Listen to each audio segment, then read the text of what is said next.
objetivamente falando, a respeito da questão do indivíduo na sociedade. Pensando um pouco mais nessa coisa do Facebook, essa coisa do WhatsApp, né? É, eu fiz uma postagem no meu Face particular, não no EgoSum, falando sobre o assalto, sobre sermos indivíduos vítimas de uma sociedade e tal. Enfim, isso é uma visão minha em relação ao ocorrido e a minha forma de administrar isso dentro de mim, né? Esse objeto externo que hoje influencia dentro do meu objeto interno. Mas a relação social se estabelece exatamente nesse conceito de objeto interno versus objeto externo. Eu tenho um objeto interno que tem lá a sua carga moral e ele vai se relacionar com o objeto externo que tem a sua carga ética. Para esses rapazes, o que eles estavam fazendo não tinha a sua carga moral como se tem para mim. Eu falo em algumas palestras que eu dou que se por um acaso alguém derrubar uma carteira, com certeza eu a devolverei. Independente do valor que tenha dentro da carteira, eu a devolverei e é impressionante como as pessoas ficam surpresas quando alguém faz isso. Eu, na verdade, fico aterrorizado quando alguém não faz isso, porque isso deveria ser uma questão ética, moral, comum, rotineira dentro da sociedade. Mas não é assim que se estabelece. As pessoas elas são indivíduos com sua moral e dentro dessa sua moral elas estabelecem ordens de controle e segurança.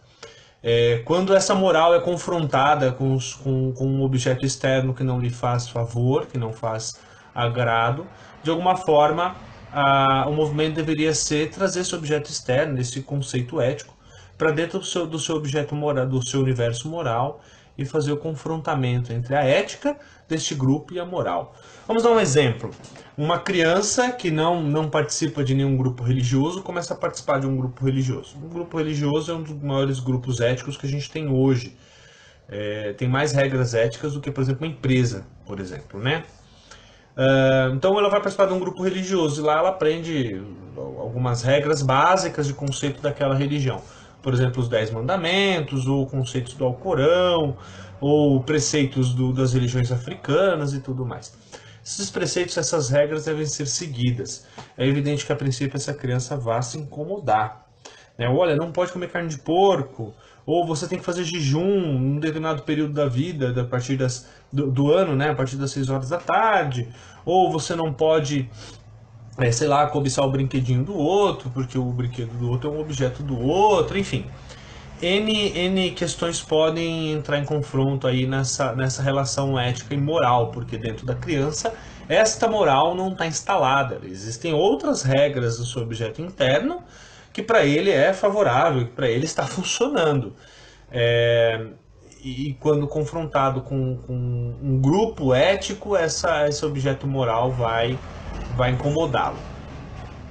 Mas com o tempo a criança vai absorver este conceito ético e aprender a conviver dentro daquele grupo, né?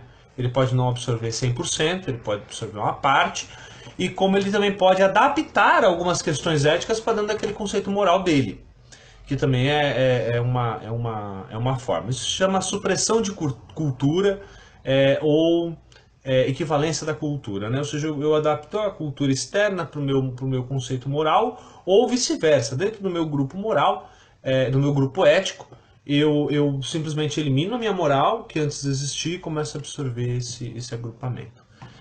Também posso confrontar esse grupo ético, mas eu não vou ser aceito dentro do grupo.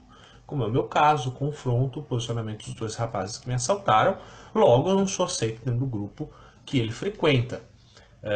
Nem quero ser aceito, mas assim, não que eles não possam fazer parte do meu grupo, entendeu? Do meu grupo moral.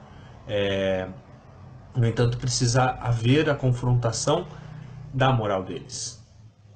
E aí onde está a nossa questão, onde eu falei no texto que somos vítimas. Não eu, não o policial, não o indivíduo que me assaltou, mas nós três somos vítimas de conceitos éticos. E no convívio social, esses conceitos éticos, esses confrontos moral e ética, eles são completamente perturbadores e incomodam, geram desconforto, frustração. E é exatamente esse desconforto e essa frustração que tem que nos levar à reflexão de que, olha, a minha moral está cabível para dentro deste grupo ético, ou este grupo ético está cabível para a minha moral hoje? Eu, indivíduo sociável, dentro deste grupo moral, ético, como estou conduzindo a minha moral aqui, né? Eu tenho que dividir o brinquedo com outra criança? Eu tenho que deixar de comer carne de porco ou não comer a partir das 6 horas da tarde? A partir do momento que o sol sumir do céu, eu tenho que deixar eu posso comer, aliás, né? Não posso comer enquanto tem sol. Vou fazer banho de erva e usar roupa branca, enfim. As questões estão para que a sua moral esteja no seu ponto de confronto e que você faça a sua transformação. E as pessoas me criticaram quando eu falei isso, né? Algumas pessoas me criticaram, né? Elogiaram meu posicionamento, às vezes até me apoiaram, tal, mas me criticaram em alguns posicionamentos que eu coloquei no meu texto. E eu digo, continuo pensando assim, eu não penso diferente. O processo da relação do vitimizar é um processo onde você se adere da culpa. Eu não tenho culpa do que ocorreu e não sou vítima do que ocorreu. Eu sou participante, coadjuvante, tanto quanto os dois rapazes, tanto quanto os policiais que me atenderam. E que, aliás, alguns policiais muito, muito bem respeitosos comigo, outros nem tanto. Como qualquer outro grupo, né? Um dos assaltantes estava muito mais educado comigo do que o outro, então acho que como qualquer outro grupo social é assim que funciona. Para resumo, para concluir o que eu estava falando, não existe um universo moral e ético onde a minha moral se instalará em 100%. Ela vai ter sempre confronto dos grupos éticos com quem eu me envolver. A questão é até onde isso me incomoda, até onde isso não me incomoda. E se isso me incomoda de fato, é hora de eu refletir e analisar a minha moral.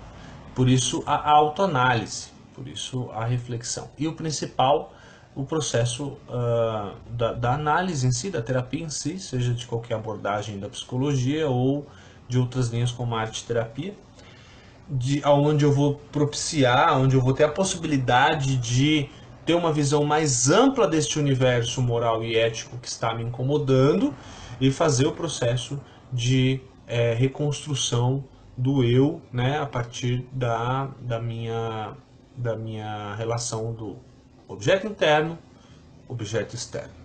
Ok? Um abraço para todos. Ego sum, um conceito de viver para não sobreviver, e para eu viver, eu tenho que confrontar a minha moral nas minhas relações éticas. Um abraço e tchau, tchau.